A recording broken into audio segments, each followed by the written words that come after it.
అత్యుత్తమర్యాంకులే లక్ష్యంగా నారాయణ ఫ్రెండే కదా మంచిగానే మాట్లాడుతున్నాడు అని చెప్పి నేను నమ్మి వెళ్ళాను అనమాట. అది కూడా జిమ్కి దగ్గరలోనే ఉండిద్ది ఆ హోటల్. హోటల్కి వెళ్ళిన తర్వాత ఏం జరిగింది అంటే, ప్రోటీన్ షేక్ ఫస్ట్ నువ్వు టేస్ట్ చెయ్యి, దాన్ని బట్టి నువ్వు తీసుకుందు, ఫ్లేవర్ నచ్చాలి కదా నీకు అని చెప్పి అక్కడే ప్రోటీన్ పౌడర్ మిక్స్ చేసి ఇచ్చాడు. బాగా హెడేక్ వస్తుంది, కళ్ళు తిరుగుతున్నట్టు అనిపిస్తున్నాయి అంటే సరే రెస్ట్ తీసుకో అని చెప్పి అన్నాడు. తర్వాత కొంచెం సేపటికి నేను మెలకు వచ్చేసరికి తెలిసింది ఇలా జరిగింది అని. ఏమన్నా ఇది చేసావు, అరిస్తూ ఏమన్నా చెప్పావు, కాల్ చేసావు అంటే కనుక నేను నీ న్యూడ్ ఫొటోస్ అవి తీశాను, నేను ఖచ్చితంగా వాటిని సోషల్ మీడియాలో పెట్టడం కానీ అల్లరి చేయడం కానీ చేస్తాను అని చెప్పి చెప్పాను. జిమ్లో ఎవరితోనో మాట్లాడతానంటే కూడా నువ్వు ఇప్పుడు మాట్లాడితే వాళ్ళు నీ ముందు ఒకలాగా నీ వెనకాల ఒకలా ఉంటారు అన్నీ నాకు చెప్తారు, నేను ఖచ్చితంగా వాళ్ళందరికీ కూడా చెప్పేస్తాను అని చెప్పి జిమ్లో ఎవరితో కూడా నన్ను మాట్లాడించేవాడు కాదు. అన్నది ఒక చిన్న పీసీఓడి ఉండేది, దానికి సంబంధించి నాకు మెడిసిన్ కోర్స్ ఇచ్చారు డాక్టరు, నేను అది యూజ్ చేస్తూ ఉండేదాన్ని, అంతే తప్ప నాకు క్యాన్సర్ ఉండడం అలాంటిదే లేదు. బరువు తగ్గడం కోసం జిమ్కి వెళ్తే మాయ మాటలు చెప్పి రూమ్కి తీసుకెళ్లి అత్యాచారం చేశాడని విజయవాడలో ఒక యువతి కంప్లైంట్ ఇచ్చే విషయం తెలిసిందే కదా. దానికి సంబంధించి జిమ్ కోచ్ ఆరోపణలు ఎదుర్కొంటున్న జిమ్ కోచ్ దగ్గర కూడా వివరణ తీసుకున్నాం. ఆయన ఒక స్పెషల్ వెర్షన్, ఒక స్టోరీ చెప్పాడు. అయితే అసలు ఆయన చెప్పింది నిజం కాదు, అసలు నేను ఇచ్చిన కంప్లైంట్లో ఇచ్చిందే వాస్తవం, అసలు ఏం జరిగిందో చెప్తానని చెప్పి బాధితురాలు సుమన్ టీవీ స్టూడియోకి వచ్చారు. ప్రస్తుతం బాధితురాలు మనతో ఉన్నారు. మేడం నమస్తే. యాక్చువల్గా మీకోసం చాలా ట్రై చేసాం కాంటాక్ట్ చేద్దామని, సో కుదరలేదు. సో ఫైనలీ మీరు వచ్చారు. నాకు చాలా డౌట్స్ ఉన్నాయి మేడం. ఆయన కూడా చాలా ఆరోపణలు చేశాను మీరు కంప్లైంట్ ఇచ్చిన అతని మీద కూడా. సో ఇక్కడ ప్రధాన డౌట్ ఏంటంటే మీ ఇద్దరికి ఎలా పరిచయం? మేము ఇన్స్టాగ్రామ్లో మాట్లాడుకోవడం ద్వారా పరిచయం అయ్యాం సార్. నేను ఇన్స్టాలో రీల్ చూసి తనది జిమ్లో ఇలా వర్క్ చేస్తున్నావా అని చెప్పి నేను తనకు మెసేజ్ చేయడం జరిగింది. అక్కడి నుంచి పరిచయం ఏర్పడింది. ఎన్నాళ్ళ క్రితం అండి? ఏప్రిల్ నెలలో సార్, ఏప్రిల్ స్టార్టింగ్లోనే. అదే నెలలో మీరు జిమ్లో జాయిన్ అయ్యారా? అదే నెలలో జిమ్లో జాయిన్ అయ్యాను. జిమ్లో జాయిన్ అవ్వు, నువ్వు వెయిట్ లాస్ అవుతావు అని చెప్పి పిలిపించాడు అనమాట. జిమ్లో అదే నెలలో నేను జాయిన్ అవ్వడం. మీరు ఇచ్చిన కంప్లైంట్లో వెయిట్ లాస్ అవ్వడం కోసం మీకు ఒక సపరేట్గా ఆయన అంటే రకరకాలుగా మీకు ప్రోటీన్ షేక్స్ కానీ మిగతా ఇప్పిస్తాను అని చెప్పి నన్ను తీసుకెళ్ళాడు, మాయ మాటలు చెప్పి అత్యాచారం చేశాడు మీరు కంప్లైంట్ ఇచ్చారు. అంటే వెయిట్ లాస్ అవ్వడం కోసం మాత్రమే, అంటే ప్రోటీన్ షేక్స్ ఇప్పిస్తాను మాత్రం హోటల్కి తీసుకెళ్ళారా, లేకపోతే మిగతా అంటే ప్రేమనో లేకపోతే ఇంకొక మాటలో ఆ మాటలు చెప్పి తీసుకెళ్ళాడా? ప్రోటీన్ షేక్స్ ఇస్తాను అని చెప్పే తీసుకెళ్ళాడు. నాకు పలానా హోటల్లో రూమ్ ఉంది, నేను అక్కడే ప్రోటీన్ షేక్స్ ఉంటాయి నావి, వెళ్ళి అక్కడ తీసుకుందాం పదా అని చెప్పి తీసుకొని వెళ్ళాడు. యాక్చువల్గా మేడం అంటే మీరు జాయిన్ అయింది పరిచయం అయింది ఏప్రిల్, మీరు జిమ్లో జాయిన్ అయింది ఏప్రిల్, అంటే ఏప్రిల్ 24 ఐ థింక్ 22 ఆ సమయంలో మీరు హోటల్కి వెళ్ళిన డేట్ ఐ థింక్. అంటే అంత తక్కువ టైంలో ఎట్లా నమ్మి వెళ్ళారు? అంటే జిమ్లో రోజు కలుస్తూ ఉండేవాళ్ళము, సో మాట్లాడుతున్నాడు, పైగా జిమ్ ట్రైనరే కదా, వాళ్ళకి సైడ్ బిజినెస్లు అంటూ ఉంటాయి కదా, ఇలా ప్రోటీన్ పౌడర్స్ ఇవ్వడం కానీ లేదంటే ఎక్కువ మార్జిన్తో అమ్మడం కానీ అలాంటివి ఉంటాయి కదా. సో అందుకని చెప్పి ఫ్రెండే కదా మంచిగానే మాట్లాడుతున్నాడు అని చెప్పి నేను నమ్మి వెళ్ళాను అనమాట. అది కూడా జిమ్కి దగ్గరలోనే ఉండిద్ది ఆ హోటల్, అందుకే తనకి నిజంగానే రూమ్ ఉందేమో, ఇలా పక్కన ఆ రూమ్లో పెట్టాడేమో అని చెప్పి అనుకొని వెళ్ళాను. బేసిక్గా జిమ్లోకి వెళ్ళే ముందు అందరూ కూడా చాలామంది ఆడపిల్లలు వెయిట్ లాస్ అవ్వడం కోసం ఎక్కువగా లేడీస్ జిమ్స్ని ఎక్కువ యూజ్ చేస్తూ ఉంటారు. సో మీరు వెళ్ళిన rock fitness gym I think, so దాంట్లో మేల్ నేర్పించడం అనేది అంటే మీరు తెలిసి వెళ్ళారా? తెలుసు సార్, నేనే ట్రైనీని, నేనే ట్రైనర్ని, అక్కడ పీటీ తీసుకో అని చెప్పి నాకు ముందే చెప్పాడు. సో అందరు ఆడవాళ్ళకి అతను నేర్పిస్తాడా? అందరు ఆడవాళ్ళకి అతనే కాదు, ఇద్దరు ఉంటారు. తిను ఎక్కువ లేడీస్ని తీసుకుంటాడు, తినకి ఎక్కువ లేడీస్ని ఇస్తారనమాట ఈవినింగ్ టైం. అంటే ముందే మీకు ఇలా బరువు తగ్గిస్తానని మీకు చెప్పి జిమ్లో జాయిన్ చేసి తనే ట్రైన్ చేస్తానని మాట ఇచ్చాడు? తనే ట్రైన్ చేస్తానని మాట ఇచ్చాడు, తన ద్వారానే నేను జిమ్లో జాయిన్ అయ్యాను. సో అంటే ఇక్కడ మరొక డౌట్ ఏంటంటే హోటల్కి వెళ్ళిన టైం, సో తను కూడా దాన్ని మెన్షన్ చేస్తున్నారు, టైం ఈవినింగ్ 8 o'clock 7 o'clock అని చెప్తున్నారు. సో ఆ టైంలో హోటల్కి ఎందుకు అనేది చెక్ ఇన్ టైం కూడా అదే చూపిస్తుంది. సో అంటే ఆ టైంలో పర్టికులర్ ఎందుకు వెళ్ళినట్టు? చెక్ ఇన్ టైం ఆ టైం కాదు సార్, చెక్ ఇన్ టైం అనేది 12-12:30 ఇన్ బిట్వీన్లోనే. మేము 3 సార్లు వెళ్ళింది కూడా 12-12:30 ఇన్ బిట్వీన్లోనే వెళ్ళాము. ఈవినింగ్ 4-4:30-5 కల్లా వచ్చేసేవాళ్ళము. సో అంటే వెళ్ళారు, వెళ్ళిన తర్వాత ఏం జరిగిందండి హోటల్కి వెళ్ళాక? హోటల్‌కి వెళ్ళిన తర్వాత ఏం జరిగింది అంటే, ప్రోటీన్ షేక్ ఫస్ట్ నువ్వు టేస్ట్ చెయ్యి. దాన్ని బట్టి నువ్వు తీసుకుందు. ఫ్లేవర్ నచ్చాలి కదా నీకు అని చెప్పి అక్కడే ప్రోటీన్ పౌడర్ మిక్స్ చేసి ఇచ్చాడు.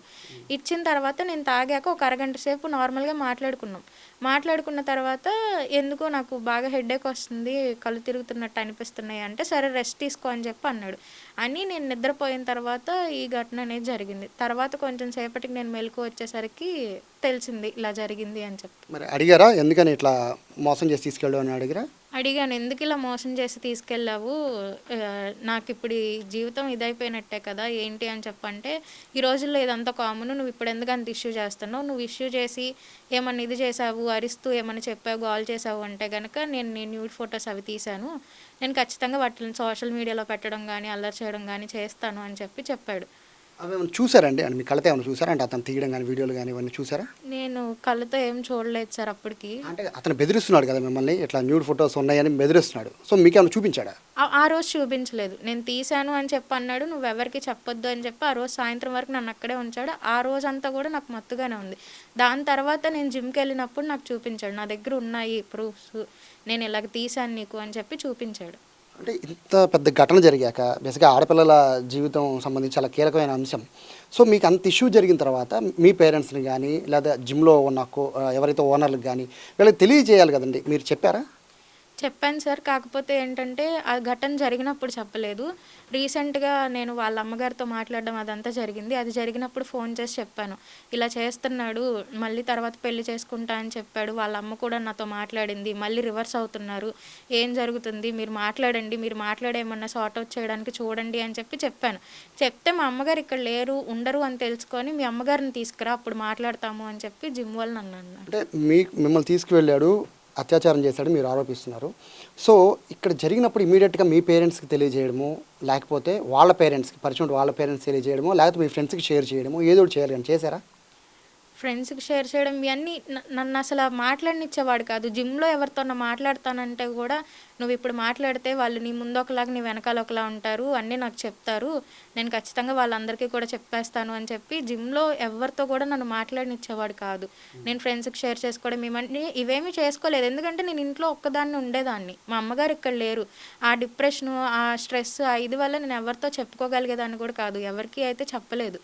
వాళ్ళ అమ్మగారికి మాత్రం ఇంకా మూడోసారి జరిగిన తర్వాత నా వల్ల ఇంక కాదు, కొట్టడాలు కొరకడాలు అవన్నీ ఎక్కువైపోయాయి అని చెప్పి డైరెక్ట్గా వెళ్ళి ఇదిగోండి ఇలా చేశాడు అని చెప్పి చూపించడం కూడా జరిగింది. అతను నిన్న ఒక పెద్ద స్టోరీ చెప్పాడండి మాకు. యాక్చువల్గా స్టోరీ అని అందరికీ తెలిసిపోతుంది, బట్ అది నిజానిజాలని పోలీసులు ఎంక్వైరీలో ఉంటాయి.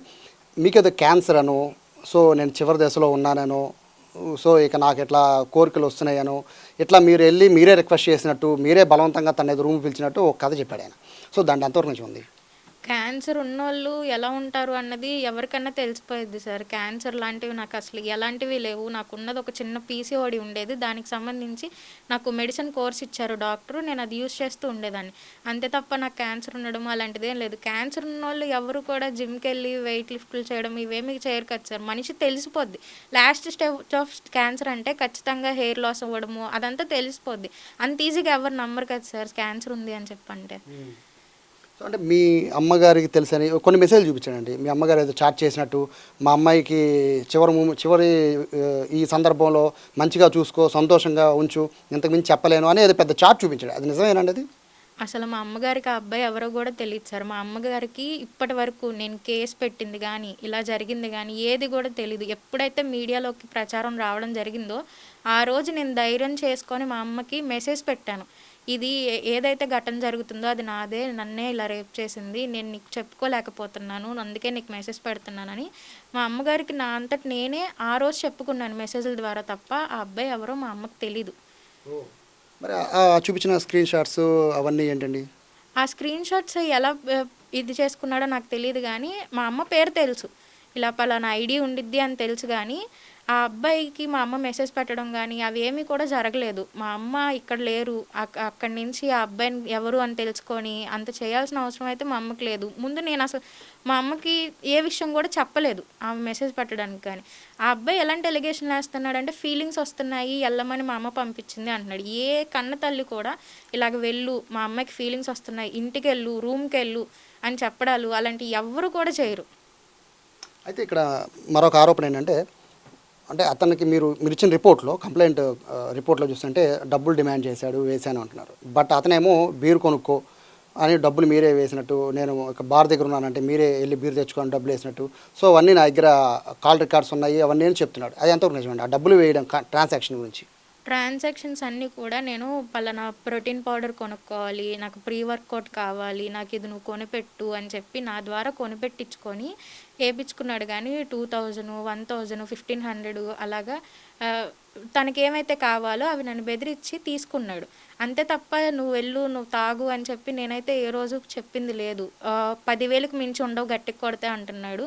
మొత్తం కలిపి 19,600 ఉన్నాయి అన్నీ కూడా.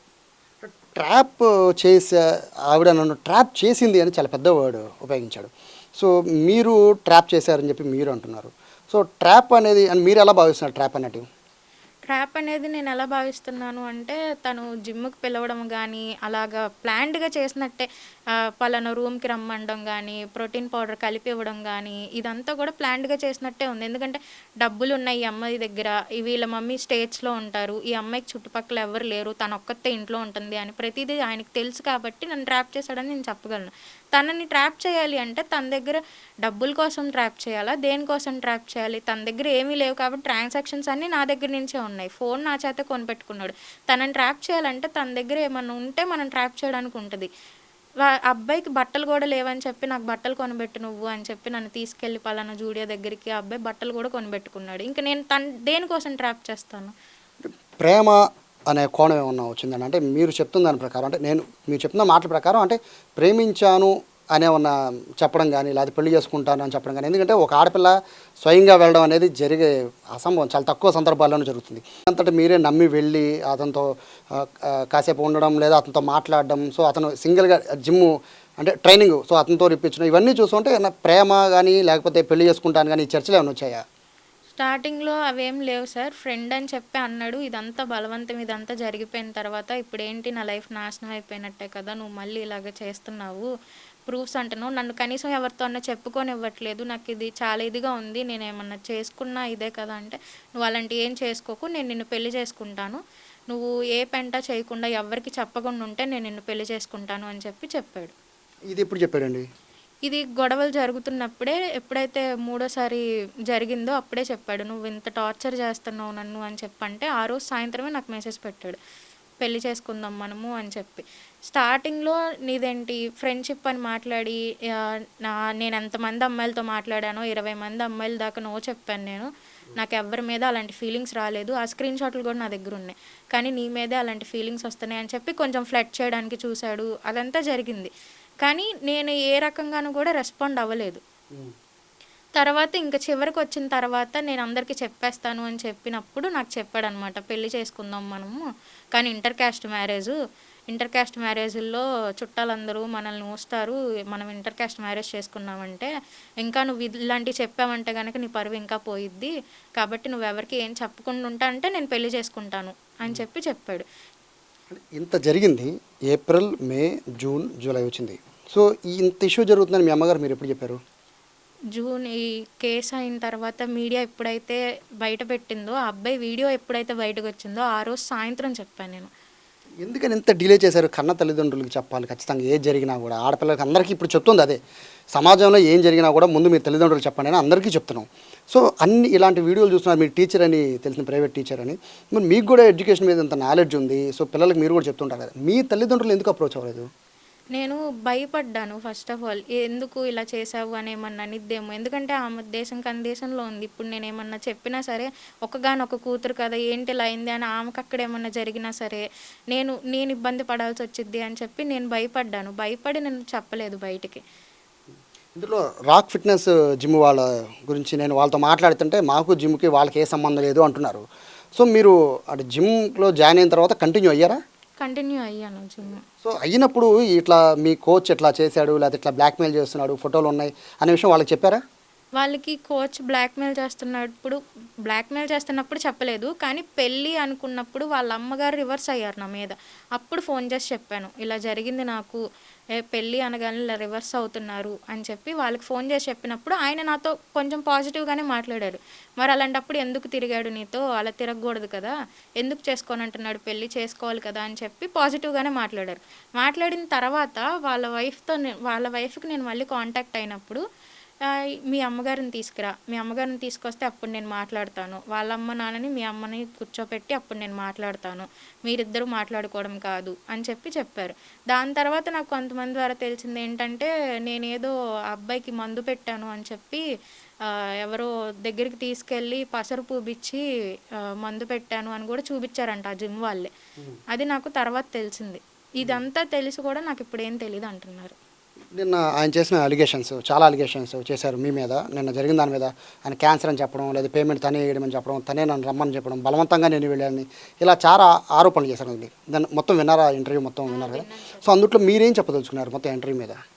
బలవంతం చేసేంత చిన్నపిల్లోడు తను కాదు. బలవంతంగా నువ్వు రా నా దగ్గరికి అని చెప్పి అడిగే అంత ఇది కూడా తన దగ్గర లేదు. ట్రాప్ చేయాలన్నా సరే ఎవరన్నా పెద్దోళ్ళనో లేకపోతే ఎవరన్నా డబ్బున్నోళ్ళనో ట్రాప్ చేస్తారు కానీ అలాంటి వాళ్ళని ఎందుకు ట్రాప్ చేస్తారు? మీరు ఒకసారి వాళ్ళ ఇల్లు చూడండి. అసలు అది చూస్తేనే తెలిసిపోయిద్ది. ఇంకొకటి ఏంటంటే ఎలిగేషన్స్ ఎలా వేస్తున్నారంటే మా నాన్నగారు ఉన్నారు. మా నాన్నగారు బీఆర్టీఎస్ రోడ్డు మీదకి వచ్చి మా నాన్నగారు తనని డబ్బులు అడిగారు, డిమాండ్ చేశారు అని చెప్పి ఎలిగేషన్స్ వేస్తున్నారు. నాకు చిన్నప్పుడే మా అమ్మ డివోర్స్ తీసేసుకున్నారు. నాకు నాన్న అనేవాళ్ళే లేరు. అలాంటిది మా నాన్నగారు ఆయన దగ్గరికి వెళ్ళి డబ్బులు అడగడం, డిమాండ్ చేయడం అనేది అసలు జరగని పని. ఎలిగేషన్స్ వేస్తున్నారు కానీ ప్రూఫ్స్ చూపించలేకపోతున్నారు. ఎందుకంటే దానికి తగిన ప్రూఫ్ లేదు. కాబట్టి ఆయన ఎలిగేషన్స్ నోటికొచ్చినట్టు చెప్పేసి ప్రూఫ్స్ లేకుండా నేను ఇప్పటివరకు మీడియా దగ్గరికి రావాలి, మాట్లాడాలి అని అనుకోలేదు. ఇంత జరిగిద్ది అని ఎక్స్పెక్ట్ చేయలేదు కాబట్టి నేను ఎవరికి చెప్పుకోలేదు. లేదంటే మా మామయ్య వాళ్ళకి చెప్పడము, మా అమ్మమ్మ గారికి వీళ్ళందరికీ చెప్పడము ఏదో ఒకటి చేసేదాన్ని. ఆడపిల్ల మ్యాటర్ కదా, సెన్సిటివ్ కదా, బయటికి రాదు అని అనుకున్నాను కానీ ఆ మీడియాకు వచ్చిన తర్వాతే తెలిసింది ఇంత జరిగిద్ది అని చెప్పి. ఆ ఎలిగేషన్స్ ద్వారా నేను ఇప్పుడు బయటకు వచ్చి మాట్లాడాల్సి వస్తుంది. సో పెళ్లి విషయానికి వస్తే అదే ప్రశ్న నేను అడిగితే, సో తను నన్నే ఎట్లా చేసింది, సో నాకంటే ముందు ఎంతమంది ఎన్నో మోసం చేసిందో అనే ఒక వర్డ్ అతను యూజ్ చేశారు. సో దాని మీద ఏం చెప్తారు? అసలు తనకంటే ముందు నేను ఎవరితో మాట్లాడలేదు. ఆ విషయం తనకు కూడా తెలుసు. అలాంటి ప్రూఫ్‌లు కూడా తను ఆ మాట అనే ధైర్యం ఎలా చేశాడో కూడా నాకు అర్థం కాలేదు. నేను ఎళ్తే స్కూల్‌కెళ్ళేదాన్ని, లేకపోతే ఇంట్లో ఉండేదాన్ని. ఎవ్వరి ఇళ్ళకి వెళ్ళడం గానీ, ఏది కూడా లేదు. అందుకే నేను ఎవరికీ చెప్పుకోలేకపోయాను. ఫస్ట్ ఆఫ్ ఆల్ నాకు బ్రదర్ గానీ, సిస్టర్ గానీ ఎవ్వరు కూడా లేరు. నేను సింగిల్ చైల్డ్‌ని. కాబట్టి నేను ఎవరికీ చెప్పుకోలేకపోయాను. సో ఇప్పుడు కంప్లైంట్ ఇచ్చారు. సో అతను అరెస్ట్ చేసినట్టుగా కూడా సమాచారం వస్తుంది కదండి. అంటే ఏమి డిమాండ్, అంటే అతని అరెస్ట్‌తో మీకు న్యాయం జరుగుతుంది అనుకుంటున్నారా? మీ డిమాండ్ ఏంటి? అరెస్ట్‌తో న్యాయం జరుగుద్ది నేను అసలు కేసు పెట్టే ముందు ఏమనుకున్నానంటే, జరగాల్సిన నష్టం ఏదో జరిగిపోయింది. పెళ్లి చేసుకోనంటున్నాడు. కాబట్టి పోలీసుల దగ్గరికెళ్ళి న్యాయం అడుగుదాము అని చెప్పి నేను వెళ్ళాను. వెళ్ళిన తర్వాత 18వ తారీఖు నేను కేసు ఫైల్ చేశాను. ఎఫ్ఐఆర్ కట్టారు.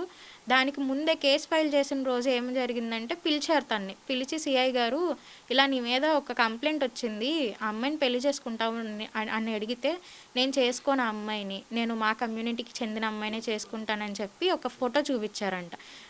ఆ విషయం సిఐ గారు నాకు తర్వాత రోజు చెప్తే సరే ఎఫ్ఐఆర్ కట్టేయండి. నాకు వద్దింకా అని చెప్పి ఎఫ్ఐఆర్ కట్టేశారు. పెళ్లి చేసుకోమని అడిగాను. సిఐ గారు కూడా పిలిచి అదే అడిగారు. పెళ్లి చేసుకుంటా అంటే చెప్పు, మాట్లాడతాము. ఈ కేసు ఇప్పటితో అయిపోయిద్ది అని చెప్పి అడిగారు. అడిగితే ఆయనతో కూడా నేను చేసుకోను, నేను ఆ అమ్మాయిని పెళ్లి చేసుకోను, నాకు వేరే మ్యాచ్ ఫిక్స్ అయిపోయింది, మా కమ్యూనిటీ అమ్మాయి ఈ అమ్మాయి అని చెప్పి చూపించారంట ఫోటో. ఆ విషయం నాకు సిఐ గారు చెప్పారు నెక్స్ట్ డే నేను వెళ్ళినప్పుడు. సరే అమ్మ నేను కట్టేస్తాను, ఎందుకంటే ఆ అబ్బాయి వినట్లేదు, ఇలా మాట్లాడుతున్నాడు, నాతో కూడా అలా మాట్లాడాడు, నేను చేసుకోను అన్నట్టు గట్టిగా మాట్లాడాడు, కాబట్టి కేసు ఫైల్ చేసేద్దాము, కట్టేద్దాం అని చెప్పి సిఐ గారే అప్పుడు ఆ రోజే ఎఫ్ఐఆర్ ఫైల్ చేసేయడం జరిగింది. కానీ ఎఫ్ఐఆర్ ఫైల్ చేయగానే ఏం చేశారంటే తనని తీసుకోలేదు అదుపులోకి. తీసుకోకపోవడం వల్ల తను బయటకు వచ్చి మాట్లాడే ఛాన్స్ దొరికింది. కానీ 18వ తారీఖు ఎఫ్ఐఆర్ ఫైల్ అయితే ఆ అబ్బాయికి కేసు పెడుతున్నారు అని తెలిసిన తర్వాత కూడా ఎవరిని అప్రోచ్ అవ్వడం కానీ ఏది జరగకుండా 2 రోజుల తర్వాత బయటకు వచ్చి సెల్ఫ్ వీడియో రిలీజ్ చేయడము, ఇలా ఈ అమ్మాయి చేసింది అని చెప్పడము జరిగింది. అది కూడా ఎప్పుడు మీడియా అబ్బాయిని బయట పెట్టిన తర్వాత ఆ రోజు కూడా వెంటనే ఏం రియాక్ట్ అవ్వకుండా నెక్స్ట్ డేకి ఎవరో ఏదో సలహాలు ఇస్తే మధ్యాహ్నానికి తను అలా వీడియో పెట్టి ఈలోపు ఏదో స్క్రీన్ షాట్లు సృష్టించుకొని పెట్టడం అనేది జరిగింది. ఫైనల్గా చెప్పండి, మీ ఫ్యామిలీకి అండ్ వాళ్ళ ఫ్యామిలీకి ఏమైనా చెప్పదలుచుకున్నారా? నేను మా అమ్మగారికి అయితే ఫస్ట్ సారీ చెప్పదలుచుకున్నాను. ఎందుకంటే ప్రతిదీ వాళ్ళతో షేర్ చేసుకోవాల్సింది పోయి నేను ఆమె పేరు బయటకు తీసుకొచ్చినట్టు నాకైతే అనిపించింది. ఇప్పుడు ఇంకా బెదిరింపుల మెసేజ్లు వస్తున్నాయి నాకు, ఇలా నీ ఫోటో బయట పెట్టేస్తాం మేము. ఎవరండి? జిమ్లో ఒక అమ్మాయి నాకు డైరెక్ట్గా మెసేజ్ పెట్టిందనమాట, బయటికి నీ ఫోటో బయటకు వదిలేస్తాం మేము, నువ్వు ఇలా చేసావు, ఇంతేనా నువ్వు అబ్బాయిని లవ్ చేసింది, వీళ్ళకి ఏం జరిగిందో తెలియకుండా ఇంతేనా నువ్వు అబ్బాయిని లవ్ చేసింది, నేను బయట పెట్టేస్తాను నీ ఫోటోలతో సహా అని చెప్పి నన్ను బ్లాక్మెయిల్ చేస్తున్నారనమాట. పోలీసులు చెప్పారు ఆ విషయం? పోలీసులకు చెప్పలేదు. ఇప్పుడు రేపొద్దున వెళ్దాము అని చెప్పి అనుకుంటున్నాం. ఎందుకంటే ఫేక్ అకౌంట్లలోంచి కూడా TV9 నేను ఇంటర్వ్యూ ఇవ్వడం జరిగింది. ఆ TV9 దాంట్లో కూడా ఫేక్ అకౌంట్లలోంచి చాలా మెసేజ్లు వాళ్ళ అమ్మగారు ఇన్స్టా యూజర్ నేమ్ మార్చేశారు, ఈ అమ్మాయి ఇలాగా, ఈ అమ్మాయి ఎవరికి ఇవ్వని ప్రోటీన్ షేక్స్ ఈ అమ్మాయికే ఇచ్చాడా, అది ఇది అని చెప్పి చాలా ఒక 20 కామెంట్స్ దాకా ఒక్కటే అకౌంట్లోంచి వస్తున్నాయి అనమాట. అవి కూడా సైబర్ క్రైమ్కి వాళ్ళకి ఇద్దామని చెప్పి ఫిక్స్ అయ్యాము, రేపొద్దున వెళ్తామన్నమాట. సో ఇది బాధితురాలు చెప్తున్నారు. అంటే ఒక సైడ్ అనేది ఎప్పుడూ వేయకూడదు కాబట్టి ఇటు బాధితురాలు వర్షన్ అయితే చాలా క్లారిటీగా ఉంది.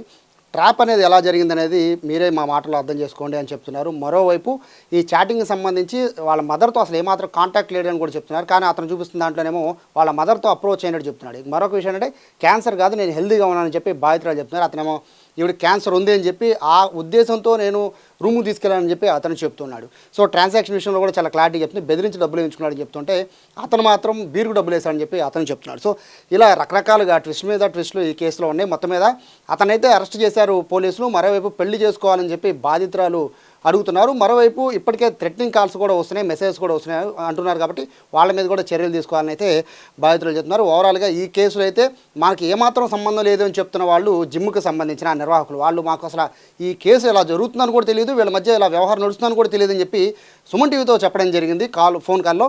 బట్ ఇప్పుడు బాధితురాలు స్వయంగా నేను వాళ్ళకు కూడా ఇన్ఫర్మేషన్ ఇచ్చా చెప్తున్నారు. సో ఎవరికి వాళ్ళు తప్పించుకునే ప్రయత్నం అయితే ఈ కేసులో చేసినట్టుగా స్పష్టంగా కనబడుతుంది.